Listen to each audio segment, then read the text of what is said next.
ভাই সহ্য করতে পারলে ভিডিওটা দেখো, নালে দেখো না, সহ্য করতে পারবে না। এটা একটা স্যাড লাভ স্টোরি। একটা কাপল ছিল, ওরা দুজন দুজনকে খুব ভালোবাসতো। কিন্তু মেয়েটা একদিন ছেলেটাকে বললে, আমার ফ্যামিলি তোমাকে এই অবস্থায় মেনে নেবে না। ছেলেটার অবস্থা তখন খারাপ ছিল। তখন ছেলেটা তার ভালোবাসার মানুষটাকে পাওয়ার জন্য বাইরে চলে যায় টাকা ইনকাম করতে। তো তাদের সম্পর্ক ঠিকঠাক চলতে থাকে। তো মেয়েটা একদিন হঠাৎ ছেলেটাকে ফোন করে বলে, আজকে আমার বিয়ে, সেটুকু বলে ফোন কেটে দেয়।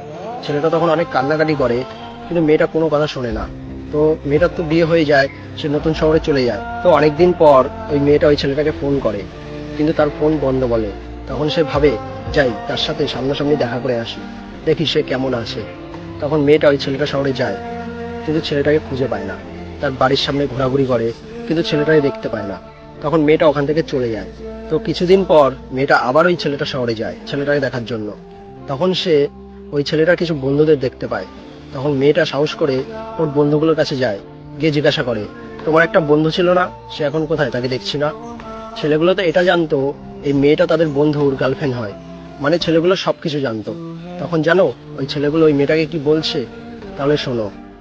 ওই ছেলেটা তো মৃত্যুই দেখতে পাচ্ছিল। ওই ছেলেটা তো মৃত্যুই দেখতে পাচ্ছিল।